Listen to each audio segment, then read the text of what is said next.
Are you interested in pairing your expertise on the distilling process with key business knowledge such as finance, marketing, and operations? Then you need to check out the Distilled Spirits Business Certificate from the University of Louisville. It's an online program that can be completed in as little as 6 courses. The program is taught by both U of L business faculty and corporate fellows, so you are getting real experience from experts at the most renowned distilleries, companies, and startups in the distilling industry. We're talking leaders from Brown-Forman, Beam Suntory, Jack Daniels, and more.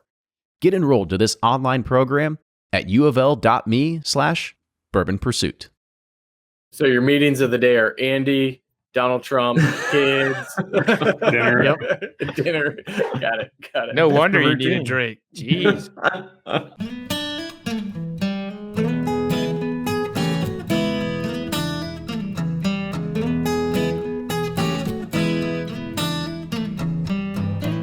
This is episode 249 of Bourbon Pursuit, and it's another week stuck at home. I don't know about you, but we're party hopping. We're going from the living room to the dining room, the kitchen, all just looking for some entertainment.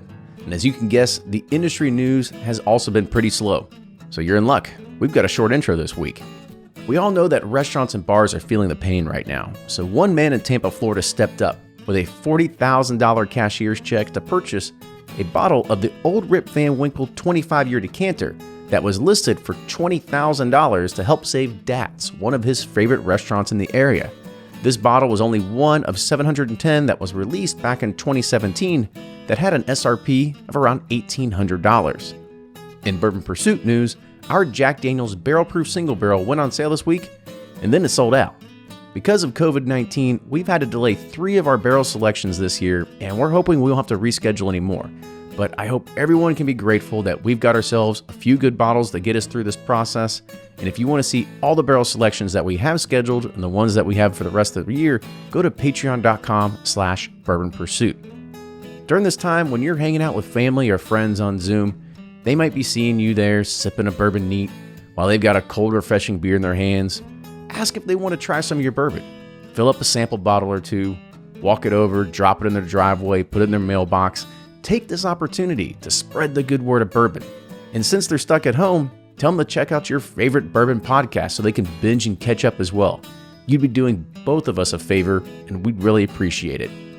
As you know, we're pushing out more content on live streams, so make sure that you're following our social media handles. And you may have even seen some bonus episodes this past week as well. Remember to subscribe to the podcast to make sure that you never miss those bonus episodes. Today's podcast, as you guessed it, is a reflection on what's been happening with the coronavirus. The whiskey industry is going to see some big changes because of this. We've seen an insurmountable push for legislation, and that's been passed because it reflects to shipping and delivery of alcohol because it's now deemed an essential part of living and our culture. But how long will this trend stick around? Could we continue to see this as the pandemic is over? Hopefully, we get to see more relaxed laws continue to happen. And if you want to see more relaxed laws and what you'd like to see changed, let's hear it in the comments. Once again, enjoy this time inside with your family. Have a nice pour of bourbon. And now you get to hear Joe from Barrel Bourbon. And then you got Fred Minnick with Above the Char. I'm Joe Beatrice, founder of Barrel Craft Spirits.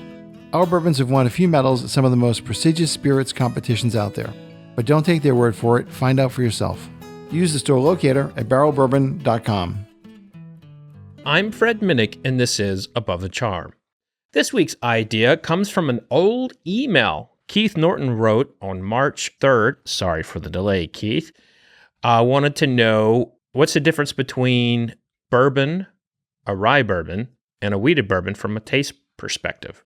Is one sweeter than another? Does one have a malty flavor? And happy to approach that. There's actually a good chunk of that information in my book, Bourbon Curious, that you can go to, and it's a pretty good guide. Look, when it comes to breaking down the flavors of all whiskeys, not just bourbon, but scotches and everything, there's so much that goes into it. The mash bill is something that we tend to get connected to because we understand it. We really start formulating thoughts about how one profile is different, when in fact, a wheated bourbon has historically going in at lower barrel entry proofs, and I would argue that hey, maybe it's not the wheat that's causing it to have that real velvety structure and the deep caramel notes. Maybe it's the barrel entry proof. And then you have the high rye bourbons that tend to be extraordinarily spicy. I've had some of late that tend to be more floral than spicy. And where does that come from? Why? It's a matter of fact, the yeast. But talking about the yeast is not necessarily as sexy as the grain. Now, there are definitely those that are more malt forward, and Heaven Hill is a kind of like a classic example for me, that they tend to, a lot of their whiskeys will have like a caramel malt flavor to it. Now, where's that coming from? Yeah, it could very well be their distillation technique or the way the barrels are aging. But when it comes down to it, you do have some generalizations to how these whiskeys will taste. In 9 times out of 10, the higher the rye content, the more spice you will find. Okay, so I'm talking about like pepper, cinnamon, cardamom, all these like baking spices that you would like have in your baking spice rack. You know, you'll find a lot more of those in the higher rye bourbons. You'll also tend to find like a nugget of herbs from time to time. Now, the wheated bourbons they tend to be just a touch sweeter, just a touch softer, and they don't have that same kind of vibrant finish on kind of a generalization. Now, you give me a William LaRue Weller from the Buffalo Trace Antique Collection, and you're going to just get your socks knocked off, you know? So, I mean, it varies. But Maker's Mark, which is kind of like the everyday standard, you know, wheated bourbon, you know, 4 or 5 years old, wheated recipe, you know, a lot of people will taste that and says it's very wood forward. It has nothing to do with the wheat. So more of the things that we taste and nose out of whiskeys, you know, grains only probably make up 20 to 30% of the flavor. Most of it's coming from the barrel and the techniques. If you were really, you need to lump the grains into like the fermentation technique. So if you put the grains in the same kind of like soup as the fermentation and the yeast, you know, then I think that 20 to 30% goes up to about 40%. It's all about who you talk to and, you know, what distillery prioritizes how they make it. So is the grain important? Oh God, absolutely. It all starts with the grain. But is it the end all be all for the taste and flavor that you get? No. But it sure is fun to talk about, and it's easy to understand. So that's this week's Above the Char. Hey, if you have an idea for Above the Char like Keith, why don't you write me an email? You can go to my website, fredminnick.com. That's fredminnick.com. Click that contact button, and at the very least, maybe we can start a conversation about good bourbon. Until next week, cheers. Welcome back to another episode of Bourbon Pursuit, the official podcast of bourbon. This is the 43rd recording of the, I know it sounds like a question.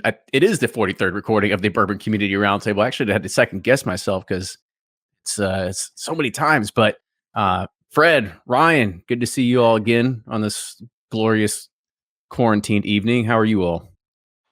Great. I feel like I see y'all more on quarantine virtually than in real life. You know, it's always just good to hang out with my fellas. It's good to see you guys. Well, I would say that I'm getting a little stir crazy. Like I'm ready for this stuff to end.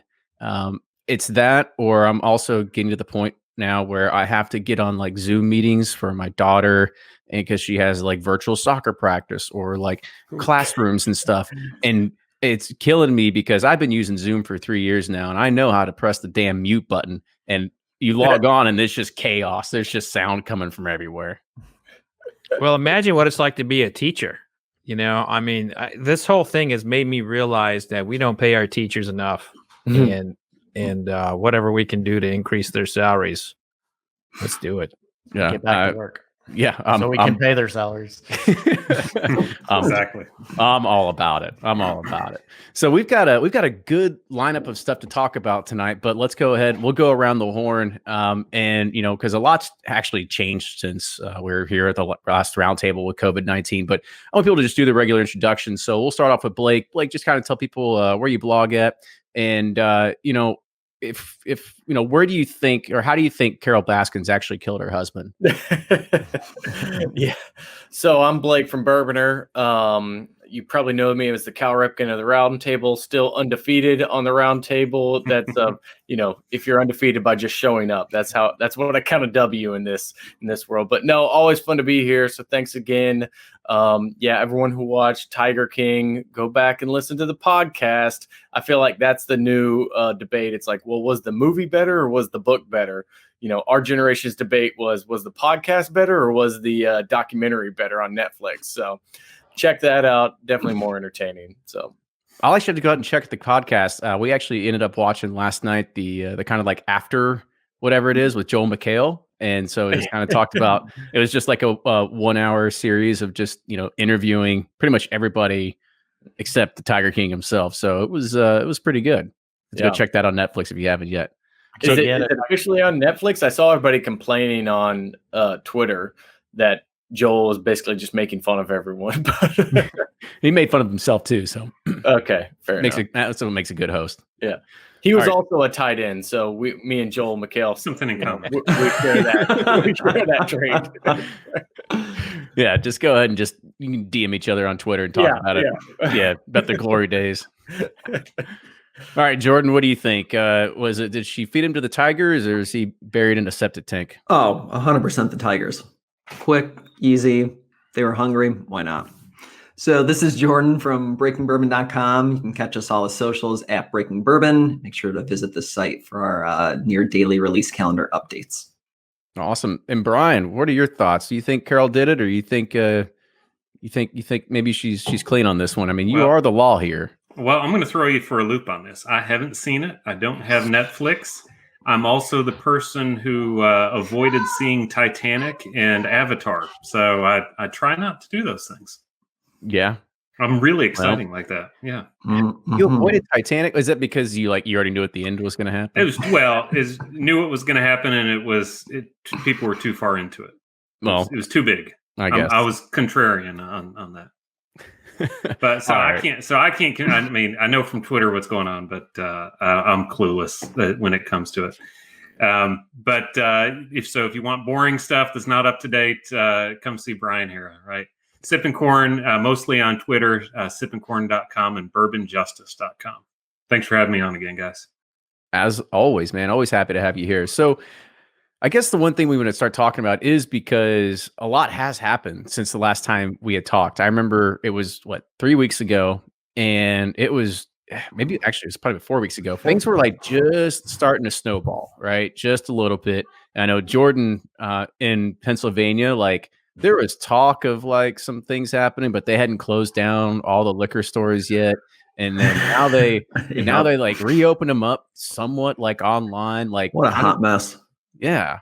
So for those at home that don't know about PA, it's a state-run system, and it's beyond sloppily managed on a good day, right? So they shut down the liquor stores, but before they did that, they announced that they were going to shut it down. So there was, of course, a mad rush, and everyone ignored social distancing. And they also shut down online delivery. And then they've opened up online delivery maybe a week or two ago, but I have yet to talk to one person who's figured out a way to get in. And it was really funny. So they did an article, basically saying it came out touting the success of the online liquor store and how well it's going, right?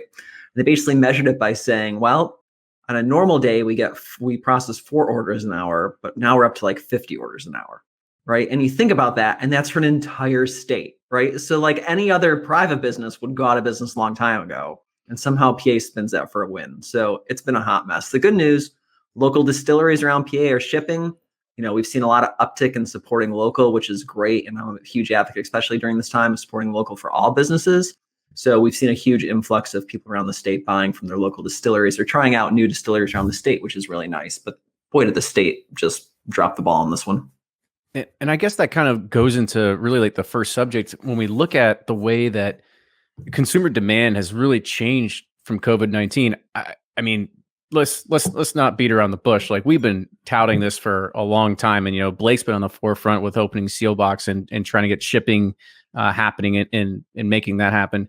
And then all of a sudden you see Drizzly and Instacart and Bart and all these different kind of services, like they're going to meet like 5 or 6x their annual projections now. And you now are also seeing every single liquor store, every single restaurant scrambling to get their online, or basically get their store online.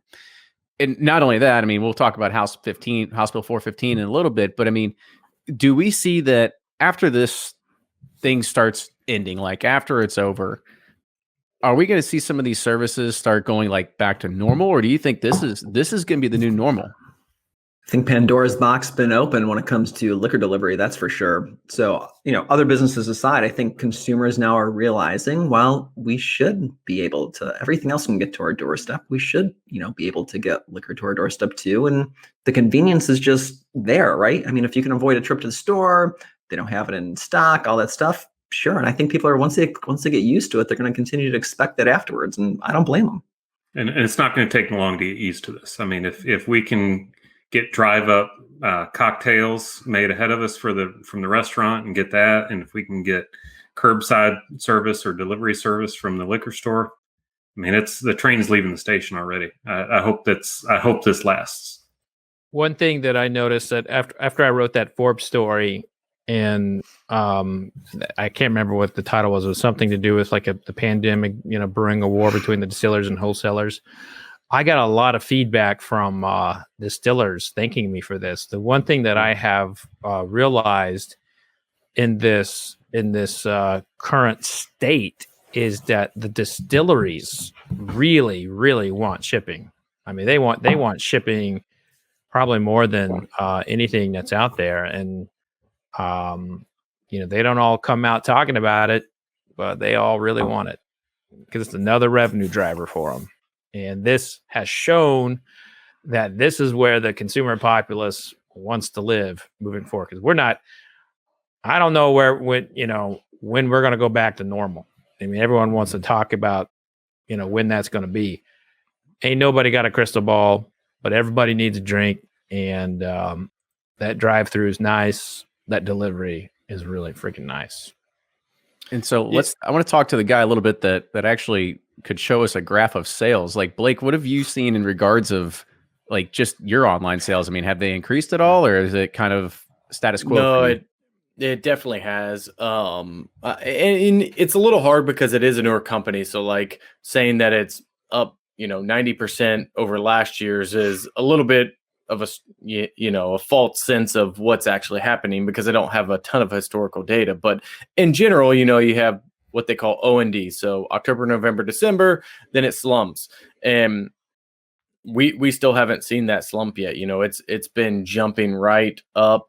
And, it's funny. You can kind of see as some of these states, certain states in particular, will they'll call for a lockdown, and we'll see an increase in traffic from those states. So it is a really interesting thing because I think a lot of these government officials are having to think about this for the first time, whereas before they just had a lobbyist or whoever it was saying, nope, we can't do that. It's not safe. And it's like, hold on, with all this, it's like, why is this not safe again? Like, it's not safe for people to go to a liquor store. So explain to me why it's not safe for them to have it delivered to their home. So, you don't want to say like something good comes out of this where we get this pushed through because it is so minor compared to what we're facing, but it has a lot of people rethinking it. And, just on the Sealbox side, we've seen a giant increase in sales and people interested from other states that we can't ship to. And it's like, hey, why can't you ship to me in New York? We're locked down. And I'm like, I'd love to, but your state says we can't. So yeah. The fear I have though is that they're going to be so busy trying to rebuild their states and deal with so much more important issues that it's going to get put on the back burner even more. And so like, I don't know. It's every day. It seems like Andy, our governor, gets asked like, so why are liquor stores essential? And like, it's so, there's still people trying to like prod that they're, because we have an interesting demographic in our state. Well, I think we might have talked about that last time. Picking back on that though, Ryan. So I know, right, and that's what was surprising for a lot of people in Pennsylvania, because there is, I've read a lot of articles from just doctors and governors who said the same thing.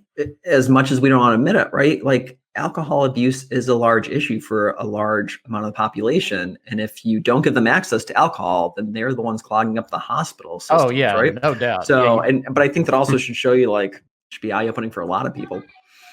Yeah, for sure, no doubt. I mean, I totally agree, and this has kind of broke down that barrier, like that distributors could say that, oh, it's not safe, but now they're like, we need this to keep sales going. So it's like, it's pretty funny, but yeah, I hope it all continues on, because I mean, it's fantastic. We tried the Drizzly app and got stuff shipped to our house, and now I got all my neighbors doing it for Party Mart here, and like they're like loving it. It's pretty sweet.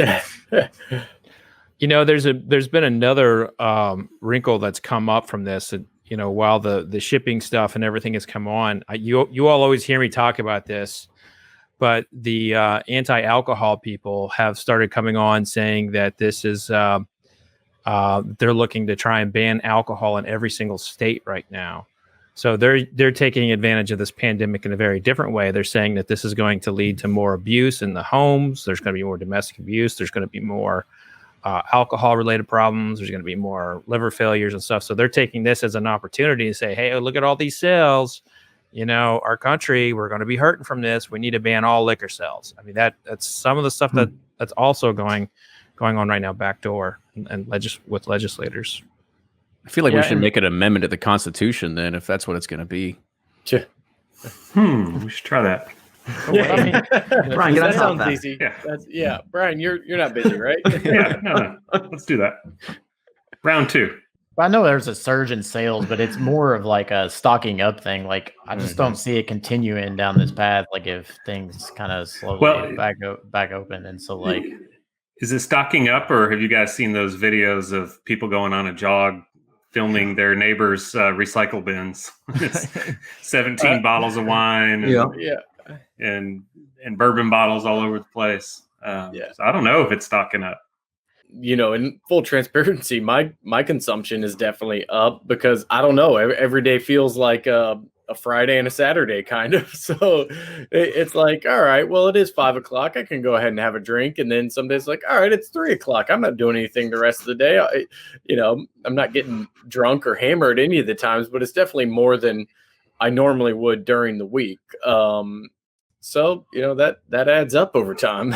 Yeah. Oh yeah. My consumption's way up. It actually, yesterday I was like, I am taking a day off. Yesterday was the first day, and I still haven't had a drink yet. And I was like, I haven't not drank ever since this started. And it, I would usually take like 3 or 4 days off a week, but now it's like you just do 2, 3, 4 every night, because you get off. It's 5 o'clock with Andy, and then you cut in President Trump's on, and then you have dinner, and then you have dinner with your kids, and you turn on a movie, then you go to bed and you have more drinks, and the next thing you know, you're in bed and you wake up, repeat. So your meetings of the day are Andy, Donald Trump, kids, dinner. Dinner. Got it. No wonder you need a drink. Jeez. I might be the only one. Like, I feel like I'm still like my normal scale, normal self. I'm right there with you, Kenny. Yeah, I was like, I don't really think anything's really changed in that regard. However, there were a lot of stats that came out. I had mentioned them, I believe, last week on the opening of the podcast, talking about really like there has been a spike in alcohol sales. Like there's no hiding it. Like there has been a surge. But then there was another great article that came out, an opinion article by Steve Coombs last week that kind of talked about, like, are people actually drinking more, or are they just hoarding? Because if you look at the actual sales of things that are happening, it's a lot of like 1.75s and 1 liters of stuff. And so that equates to a lot of, unfortunately, Tito's, but there's also a lot of 1.75s of Maker's Mark and other types of, basically bulk whiskey that people are actually purchasing rather than going out and, getting this little 750 here or anything like that. People are actually making these big bulk purchases. However, I think most of us here have enough bourbon in their library or choose any random closet in your house that could defeat the most general populace out there. So I tell you, I've been doing these nightly tastings, and I've been trying to be creative with the stuff I taste, and that's when I found that's the one way to like determine how much I really care about a bottle, because I'm finding myself being very reluctant to go into my stash of like 1930s to 1950s stuff, and I'm like, I know people want to see me drink that, but I can't do it. I can't open it up yet. I don't want to open it up for that. I want to open it up for something else. So maybe it will get there. But what I have noticed is that, yes, while we have a lot of stuff, it's very interesting to see what I am drinking, because, when I'm not, live streaming or something, I'm drinking something very different, and it's not stuff that I wouldn't think I would be drinking. So just Evan Williams bottled in bond. It's funny, but that it's mainlining it. It's funny you say that, Fred, because I think me, Nick, and Eric have talked about this a few times. We've almost taken like the opposite approach. In fact, Eric did an opinion piece on the site not too long ago where the more we know people are getting impacted, especially with Nick and Eric and being in New York. I think it's almost switched our mindset to be like, yeah, those special bottles we were holding on to, maybe we'll start cracking one or two more of those more often, just because you never know, right? So I think it's interesting you say that, and it'll be even more interesting to see how your mentality changes the longer this potential lockdown goes down, right? Like, that'll be truly interesting. Yeah, it's definitely a psychological thing, and it's not really. It's. I'm definitely still drinking the good stuff. Don't get me wrong, but I mean, I've got some of those really, really rare bottles that I hunted for. I worked hard to get, and I was looking forward to like cracking them open with friends on like cigar night or something. And it's like, when the hell am I ever going to be around people again? Yeah. I mean, I'd like to look at see that hopefully the light is at the end of the tunnel, but man, something tells me it's not, though. I really want this to be over soon. But how do we? Conference today was pretty. It's pretty grim still. Yeah.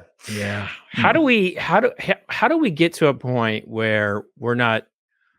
We talk about it, but not like in the depressing sense. It's like, so make sure you wear your new mask out there. By the way, the weather is going to be 55 and sunny today. It's only when you become used to it, and no one's bracing for that. Yep. It's maybe a poor analogy, right? But in terms of, so think of when the smog index came out, and you go to a polluted city or a polluted country, stuff like that, and you used to be, oh man, the smog's like off the chart. Now it's just like, you go to LA or whenever I go to India or anything like that, it's like, here's a smog for the day, gonna be bad for your health. Moving on. That's it. And you're like, oh, okay, normal part of life now. Right? It's just gonna be kind of like that. Like viruses are breaking out, just be extra protective today. All right. Great, thanks. Don't lick trash cans. Yeah, right? Please don't. But there's a good question that came in from Brian here, and he's wondering if the distribution from distilleries and distributors is way down right now, especially with hand sanitizer production going on, along with folks being quarantined. I mean, what do you think is the short term and the long term outcome of what we're going to see here? So I actually talked with a couple people about this from the distributor aspect, and they were saying that basically their sales numbers were about pretty close to dead on what they were in prior months. And that's 100% because of off-premise. So they lost all of the on-premise and were able to make up the majority of it with off-premise sales. Now, for other distilleries who rely heavily on their tasting room, or that's even, they lost that part, which really hurts. But as far as like the big guys go, I don't know that they're that affected, because the demand through distribution has been so strong, because retail has been so strong. So I don't know. It'll be interesting to see how that all. I think the hand sanitizer thing is great for for them just kind of giving back, but it's not really making up a huge part of their revenue. And ultimately, I think it's the smaller guys who are going to be affected, who have a bigger, tasting room and all those kind of sales going on. Yeah, I mean, anybody who geared up for tourism is just looking at this scared getting to death. Slammed. Yeah, just scared. Kind of want to get Brian or Jordan's kind of thoughts if we see any kind of shorter long term effects of these distilleries having been shut down or producing sanitizer. So Yeah. So sanitizer, I think it's great, right? I'll address that first. I think it's awesome. I think it's great. I have yet to see some hit areas, or at least even be available online. I think it's going to first responders, which is the right thing. So that's even better. But I was thinking about this the other day as I was going for a run on the treadmill, right? So all these distilleries the last 2 years have just dumped money in expanding their visitor centers, right? Woodford just opened up their new one, right? Buffalo Trace was doing a huge expansion. That was the whole shtick, right? Let's dump more money. Let's think big thing, right? But those who have put all this money in there, it's almost a shame, because I don't know if it's ever going to go back to the way of having just a crush of people line up at a bar, right? Think of going to a Woodford or a Buffalo Trace on a Saturday, right? With all the tourists, everyone's just lined up, getting shots and tasting their samples and stuff like that. And that may never go back to the way it was. And, they might be regretting that influx of cash they just put in that visitor experience now.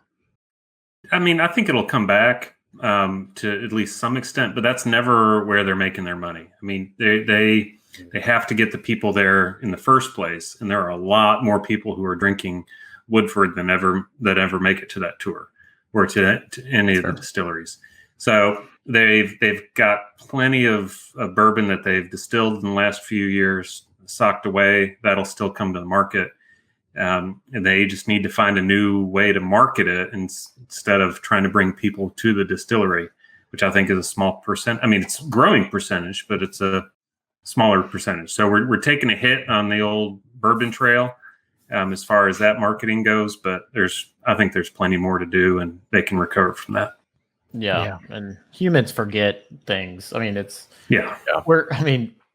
easy now to say, oh, we won't, but it's like, even like after the last recession, and people got in trouble with, loans and mortgages or whatever. And like a year later, they're doing the exact same damn thing. Yeah, we're still giving like no proof mortgages and high AR or whatever you call it. But adjustable arms and all that stuff. Yeah, arms. Yeah. We just need like 2 more tweets that says whiskey kills the virus, and it'll open everything back up. Start just spreading the rumors now. Might as well. So I guess that kind of makes me want to go into sort of like the next segment here. And that's looking at House Bill 415. So I know that a lot of us have been kind of following this for quite some time in regards of what this means. And there's this great PDF that got sent out by some of the people that were for the bill and making it happen. So just to kind of like digest this down, and what this really means is that, and hopefully what this means is a potential domino effect of what we could see for the rest of the United States to hopefully latch onto. And this is giving the ability for distilleries to now ship direct to consumers, completely bypassing a distributor and actually, I guess they function as the retailer in this point, right? And that's what I know, that there was a lot of commotion, I guess you could say, from distributors and everything like that, and retailers that didn't want this. I mean, of course you don't want this, right? I mean, this kind of like, it pokes a hole in your whole business model. But the other side of this is that this is now putting spirits and putting Kentucky as one of the first states to now have the same exact law as around, what is it, like 40 or 42 other states that allows shipping of wine, right? I mean, shipping of wine from California to anywhere else, like that's pretty standard. However, this is now starting to allow this to happen for gritty spirits. So looking at this now, I'm all for it. I think this is something that we've been all for it for a while. Blake, I know, he's over the moon for it. But I kind of want to think, because I know, Fred, we had brought this up before, and this, you had talked about the warning signs of saying like, well, all it's going to take is for like, one kid to intercept something, and then this could all go under. Has this bill passed, like, sort of changed your mind in regards of potentially like the shift we're starting to see in the legal side of things? What do you get if you mix Seattle craft, Texas heritage, and Scottish know-how? That's 2 Bar Spirits. 2 Bar Spirits traces its roots to a ranch in rural Texas run by the founder, Nathan Kaiser's family, for 6 generations. Nathan grew up on the ranch with stories of relatives bootlegging moonshine. And after moving into Seattle, He wanted to keep the family tradition alive, and he opened 2 Bar Spirits in 2012. They're a very traditional distillery, making everything from scratch, and each day starts by milling 1,000 pounds of grain. Their entire product lineup consists of only 2 whiskeys, their moonshine and the only bourbon made in Seattle. Both bottles are being featured in Rackhouse Whiskey Club's next box. Rackhouse Whiskey Club is a Whiskey of the Month club, and they're on a mission to uncover the best flavors and stories that craft distilleries across the U.S. have to offer. Rackhouse ships out 2 of the featured distillery's finest bottles, along with some cool merchandise in a box delivered to your door every 2 months. Go to rackhousewhiskeyclub.com to check it out and try some 2 Bar for yourself. Use code PURSUIT for $25 off your first box. You had talked about the warning signs of saying, like, well, all it's going to take is for, like, one kid to intercept something and then this could all go under. Has this bill passed, like, sort of changed your mind in regards of potentially, like, the shift we're starting to see in the legal side of things? Well, first of all, I've always been for, some type of shipping. I've always thought that, if wine can do it, whiskey should have that same right. I've always just taken the side of, like, taken the kind of devil's advocate side of, like, I know, like, how the wholesalers think. And as soon as this bill was passed, they came out against it very heavily and basically said it was a shame that Kentucky took advantage of a pandemic to get this thing passed, and they called the KDA and a bunch of people who pushed for it, quote, bad actors. They use that a lot in their press releases. I still don't understand what that means. Well, but the governor still hasn't, like, approved or vetoed it, right? He hasn't even, like, right. Didn't the auto go into law then? Not until, like, June or July, I believe. It's something. Yeah, so there's a 90-day period before it goes into law. But it's like but by him not signing it or vetoing it, it basically passed, and that was just the weird provision to it. So it's good. But yeah, I think from an overall perspective of, like, people have kind of swung to this pendulum of, like, as long as someone is checking the ID. And oh, by the way, the wholesalers, they own a little piece of a company called Drizzly. So they're okay with delivery as long as they are getting, it's as it seems, as long as they have, like, a guaranteed structure of someone, being 21. And someone texted me today and said the wholesalers are okay as long as they're getting their cut. That's what I was going to say. I was like, making sure they're still getting their 25%. Yeah. That's what I was making sure. That's what they were going to say. And that's, hey, I get that. But look, if wineries can do it, distillers should be able to. That's it. You just sounded like a bad actor. That's all it is. But I mean, with this, it's still only to, like, 6 reciprocating states, right? So no, it's more than that. It's like 12, I believe. Yeah, it's a handful, but yeah, it's a handful, and it's in that release. But some of the big wine states aren't on there, so California's not on there. But Rhode Island. What are we going to get from Rhode Island or Hawaii? I mean, hold on now. Rhode Island's got some decent distilleries there. Oh, do they? Okay, yeah. Shows you what I know. All right, so here are the states: Alaska. Oh boy. Arizona. You know what? No. Connecticut, Hawaii, Kentucky, Nebraska. Oh boy, Nebraska. Nevada, New Hampshire, North Dakota, Rhode Island, and Washington, D.C. Giddy up. Yeah, I mean, when I look at this, though, I try to picture it from, and I think this is one of the things that Chris, one of the people that helped draft this and lobby for it, kind of looked at this as really the first domino to fall, right? I mean, this is a radical change in consumer demand and the way that laws have to now adapt to what we're going through. I mean, I think John Henderson said it in the YouTube chat a little bit earlier, like, it only took a global pandemic for us to finally move the industry forward, right? And if you look at that, I think we are moving in the right direction.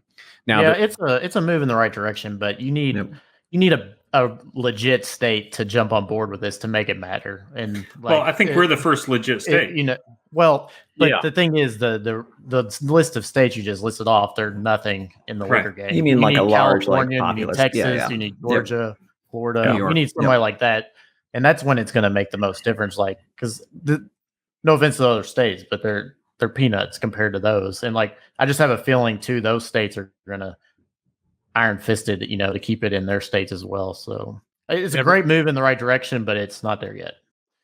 Well, I mean, do you look at this as a move for that, or is it a move to actually help distilleries? Right. This is another way that we can look at putting more money back into the pocket of the distillers. I don't know how many times we've talked about this on the show, that the 3-tier system has been a problem, and that's why the secondary market exists, because it goes off to the distributor, and the distributor goes, well, I don't know, like it goes to whatever kind of algorithm that they want to, however they want to do it.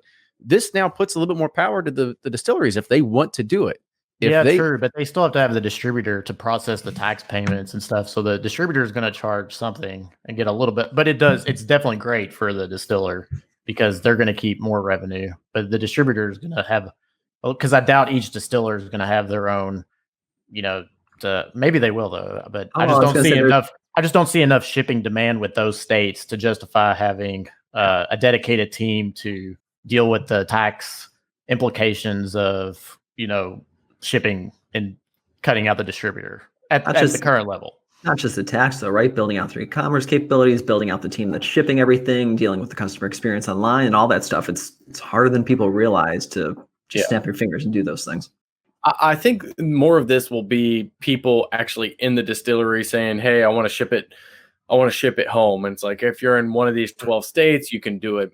And I think the little guys will be or the smaller distilleries will be the one who really take advantage of this. Somebody forwarded me an email from Buffalo Trace, and now granted, I think we've talked about it before. Buffalo Trace is not a member of KDA, and I don't know how that relationship is, but they kind of were like, it really doesn't help anyone. Yeah, there you go. And so overall, I think it'll be more about people able to take advantage of doing interesting, crazy ideas like, hey, let's do an online release, or just being in person at the distillery. Then that way you can ship it home. But is it a giant step forward? Probably not, unless you live in one of those states, but it's definitely progress. I mean, it doesn't benefit me at all. It kind of cuts Sealbox out, but I'm happy for, because it's just like, why can't we do these things? Like it's just dumb. So. Yeah, I think the biggest gainer is like Willits and like Barrel Bourbon. Those small to mid-tier distilleries, like, because the big boys, I mean, they got their distribution models and they're pretty much anywhere and everywhere. They're everywhere. Yeah. Yeah, I don't think any major state, any of the big market states that anyone's mentioned, would pass a law like this until Kentucky did. So I think that's the significance of this. It's a whatever size step you want to call it. But Texas wasn't going to do this. California is not going to do this until we do it, because we've got 95% of the bourbon. We've got the distilleries here. If their state wants to take part in this, they couldn't have done it until we did it first. But hey, I mean, let's also kind of think about what's happening right now. Like, things are changing. Like, even Texas is changing their laws at the current moment, because like they are now allowing liquor deliveries. They're allowing trucks that had been only specified for delivering alcohol to now actually help deliver groceries, right? Mm-hmm. Like, so they're bending the rules to make this happen. Virginia has now allowed shipping to happen within state. Pennsylvania is now starting to allow distilleries ship directly, right? This is just something that, as people start getting used to this, like, and they find out like, oh my gosh, like I didn't lose a finger, like we're okay. Like, I think that's what it takes. Like, I mean, in this, it's so radical on either side that they want to go with it, that sometimes it's better just like, just bury my head in the sand and just wait for these people not to care. And Brian, correct me if I'm wrong here, but basically the Supreme Court ruling was saying, hey, if you allow shipping within your state, you have to allow shipping from outside the state. So you've got some major, and then you start to consider Drizzly as a delivery service. That's where I think the dominoes could really start to fall, where Pennsylvania's opened it up, Virginia has opened it up, Illinois allows shipping within the state, New York, I believe, allows shipping within the state.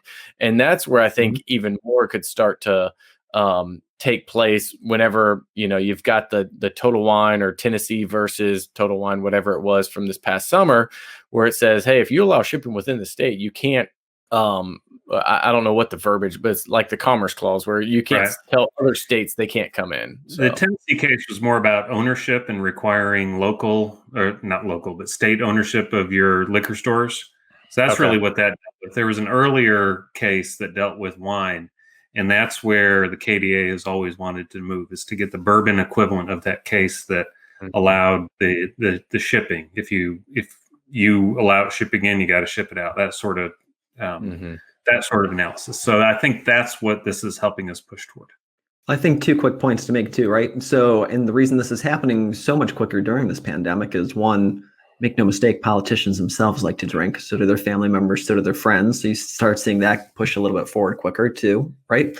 The other thing is, I'm sure they're chomping at the bit and figuring out a way to get involved in the game and push it for themselves. But Amazon has to be looking at this and just like rubbing their hands together, going, let's figure this out, right? It's a pain to ship to all the states. Just ship to us. We'll just ship it out for you. We'll do the tax. We'll do everything. We're Amazon. Yeah, and they already have all the Whole Food stores. 100%, right? They are rubbing their hands at this opportunity. Well, and I think that's one reason that the retailers in Kentucky got together and said, let's give away our right to ship. So the retailers actually gave something up here voluntarily. And that's because they didn't want huge players to come into the state to be the point of shipping. All kinds of new stuff that's happening around here. But I think we all look at this as, hey, it's a small win. May not be a huge catalyst for change, but it is something that we see. I agree with what Ryan said. I think we're going to see possibly some of the smaller distilleries take more advantage of this. I know that somebody had asked me, they're like, hey, do you think you all will start shipping out your own Pursuit series? I'm like, no, like we don't want to take that on. We're happy to let Blake do that for us. Like that's something that is a part of the business that we don't want to be in. Did I just get cut out live on air? Thanks a lot, Ken. Yeah. No. I said that you're a very integral part of our team. that it couldn't happen without you. Like I said, it's just one of those things that it's going to be done on a case by case basis. I don't foresee Heaven Hill and Brown-Forman moving to online sales. It's not going to happen because I don't think that they have.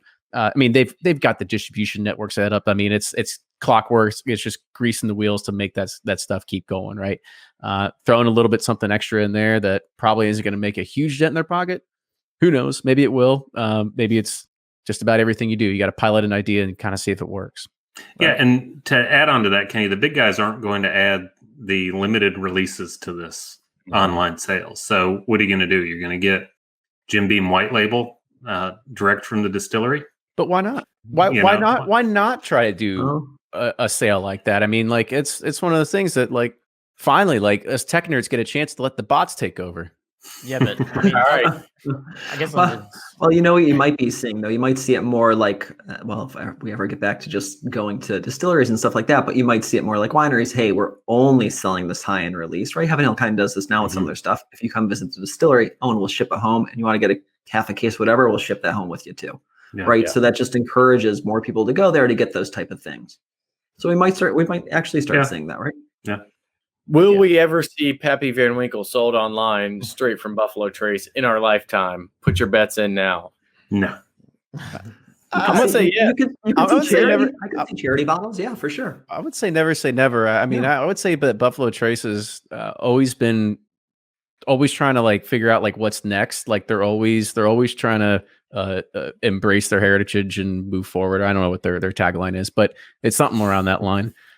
But whether it's them or whether it's their marketing agency, whatever it is, they're doing all kinds of fun stuff of getting Harlan and finding somebody that makes knives and somebody that is cooking over an open fire and creating web series and cocktail competitions on web series. Like they're doing all kinds of stuff that perhaps not a lot of their distilleries are doing. So I wouldn't put it past them that they would potentially make it happen one day. So who knows? We're cranking out a lot of whiskey right now. So 10, a lot of warehouses. There's going to be a lot of shit to sell, so they'll sell it any way they can. That too.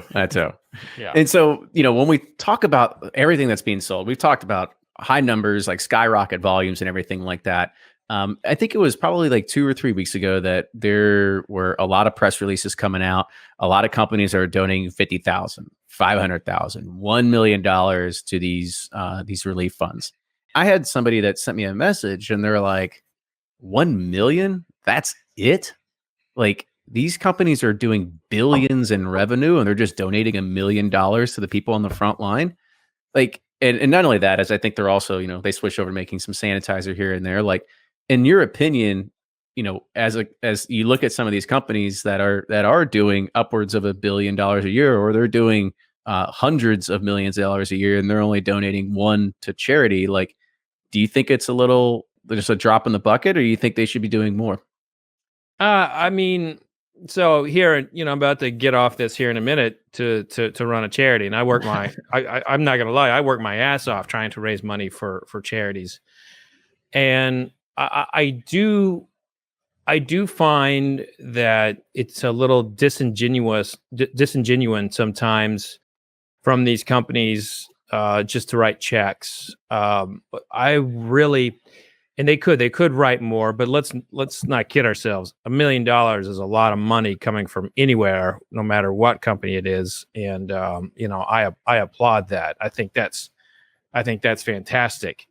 But I don't know if they could donate more, because they still got salaries. They still got products. They still got equipment. They still got people they have to pay. But what I'd like to see more of is kind of boots on ground kind of stuff. And to me, a check is just a check. It's money with no soul. And not to say that these distilleries don't have people out there put a lot of effort into raising funds.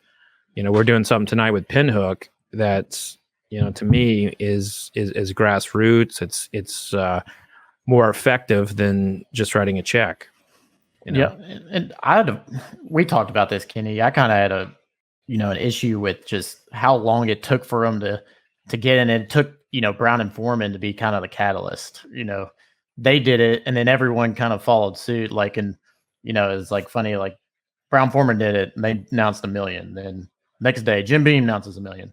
Then the next day, Buffalo Trace is like, "Well, we'll do 400,000." Then Heaven Hill's like, "Well, we'll do 400,000." It's like, come on, guys. I mean, these are the people that are out of work, are, like you said, they're the ones that are out on the front lines promoting your product day in, day out. And I just felt like it was disingenuous, because it was like more of a peer pressure thing than like a come from the heart thing. And I feel like from the get-go, they should have been on it. And because they're making incredible profits right now. And I mean, not right now, but before this. And how I feel about charity, Kenny and Fred, and it's a big part of my life. And I just thought that I just thought it was a little disingenuous, and thought it was more peer pressure than from the heart, I guess. So you're really right. And they probably all went through like what's the best look for our brand conversation. And when I don't know. I would say most of them did that. Sorry, Fred, except Wilderness Trail. I mean, those guys have been legit from the beginning. Mm-hmm. They're giving sanitizer to the local hospital in Danville. I mean, you got 2 guys in their team running around in their truck delivering this. Yeah, and they don't have that kind of money to just throw away. I don't mean throw away. I mean just to donate throw like around, that. Throw around. Yeah, throw around. That's right, Jordan. Thanks. So they do have boots in the ground. So I mean, you've got some good people out there. I think you all are right. You got some people out there that are running it through the marketing, and they did test markets before they announced the dollar amount. I mean, I don't doubt any of that kind of stuff happened. Yeah, but you got some really good players out there who we also love their fans. I think we also have to be very cautious not to be overly cynical here. Like, I think it's very easy for us to do that. And folks, $1 million is $1 million. I mean, that's a lot of money. That's going to put a lot of food on the table for a lot of people. And, I loved what Brown Foreman did. One of the things that Brown Foreman did outside of just writing a check is that they donated their kitchen and their kitchen staff to provide meals through April, for people in their neighborhood and their surrounding areas. And folks, those are not good parts of town. So those are people who, take the bus line and get and work a position, that's gone right now. And so to me, that's the kind of stuff that's not disingenuous. It's really about like their community, and you are seeing it. It's just when they make a big deal out of it, and then someone does say, you know what, that's really not that much money considering you're a $2.5 billion company or whatever. So, but yeah, and like Maker's Mark did some great too. They were doing all those meals at the Omni with Ed Lee, and for restaurant workers, all you had to do is bring I think they donate over $500,000 in food for restaurant worker families. It hasn't been publicized, but Willits has been donating meals daily to Flagey and local hospitals there in E-Town every day, like 200 plus meals and stuff like that. So, but yeah, I think it's easy to get a little cynical on it and be like, oh, well, they're making who knows how much money. And it's like, well, you never quite know. I mean, I guess publicly traded companies, we could see their financials, but, I forget who it was, but somebody made a good point in the chats of, gross revenue is not net income. And so why we could say they had $1 billion in sales, who knows? Maybe they're investing in other things. And so, kind of like what Fred said, $1 million is $1 million. That's still a lot of money. Do you like to see that it was kind of like a domino effect of, hey, they did it, so I did it?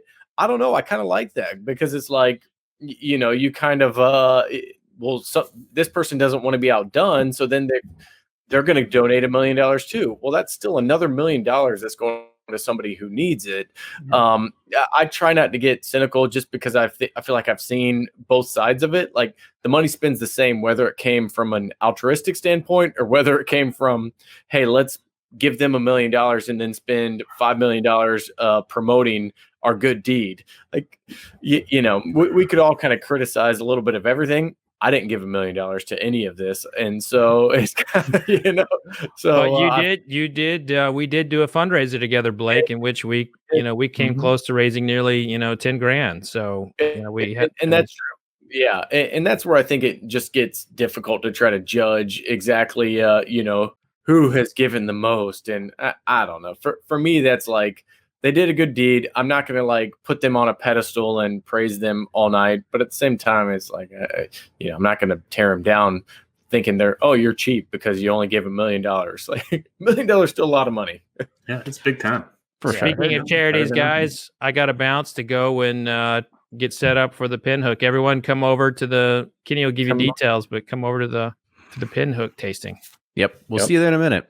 But I'm sorry if I came off judgmental. I wasn't trying to be judgmental. You're fine. Ryan. You're fine. No, but I think that is frustrating. Like I'm not gonna stand here and say that. Like you see these huge companies just giving what looks like chump change, and then it is frustrating. But at the end of the day, it's like it's still I don't want to spend my time thinking about what they could have given versus what they actually did. Like keep it moving a little bit. We got better things to do. Yep. All right. So let's end this on a high note real quick. We got about 2 minutes left. So when all this is over, what do you think is going to be the best thing that's going to come out of COVID-19? Shipping nationwide. Here we go. Boom. There it is. I think for me, it's like, I don't know about you all, but I've talked to my neighbors more than I've ever have. And I don't know. It's just kind of created that neighborhood of feel, even though it's 6 feet away. Like the other day, my neighbor found out I was in Bourbon. He's like, I make a great Manhattan. He dropped it off on my porch, and now I'm taking my Manhattan over there. And I hadn't talked to him in 4 years. I don't know. So that's kind of cool. But I'm on a small cul-de-sac, and I learned the name of one of my neighbors whose wife is pregnant. It's like, okay, good. How do I not know that? They've been living on the cul-de-sac for, I don't know, 4 years, guess. Yeah. But so I'm meeting the people on the short street that I'm on, and then overall it's going to be appreciation for friends. I mean, and that human contact. Yep. Now the being isolated is going to be so much easier now because we're just going to be used to it, and all the technology is going to be there. So we might have to work for it, but appreciation of friends and then that human contact, I think, is what's going to come out of this. Yeah, I agree with you, Brian. Not only appreciating being able to see them in person, but I think, coming out of this, I'm appreciative of the fact that I'm just reconnecting with a lot more folks too, or just talking to folks more often than I might normally would, right? Which has been fantastic. So talking to friends more, talking to family more, really taking a second to ground myself and think about what's important and not get caught up in the rat race and just focus on those folks that, mean a lot to me. So I'll continue to be appreciative of that, and it'll be great to see them in person finally. Yeah. I think go ahead, Blake. Sorry, did I? No, I was going to say that I think I saw like a funny meme of like, had a great conversation with this lady on a couch the other day. Turns out she's my wife and she's quite lovely. It's kind of like, you kind of get so busy in your day to day. Not to say that a house of 4 kids is not completely frustrating at times, but it is. It's like you meet neighbors, you're out, you're like being a little more creative with what you're going to do and taking walks. So, we've been lucky enough where we're not like getting laid off and all that kind of stuff, because that's a whole nother thing. But overall, it's just talking with people. I mean, I've seen you guys 3 of the last 4 days, and we're going to see each other on Friday. So, yeah. Yeah, we can't get away from each other. That's what it ends up happening.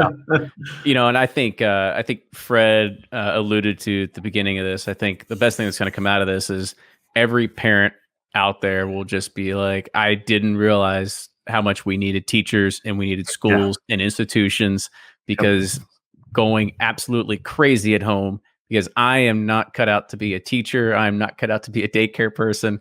I am more than happy to shovel money away and have somebody else take care of that for me. That can do it a lot better than I can. So that's going to be my one big takeaway, is that, when Teacher Appreciation Day comes around, those gift cards will be rolling in. Be at an all-time high. Does Steelbox have gift cards?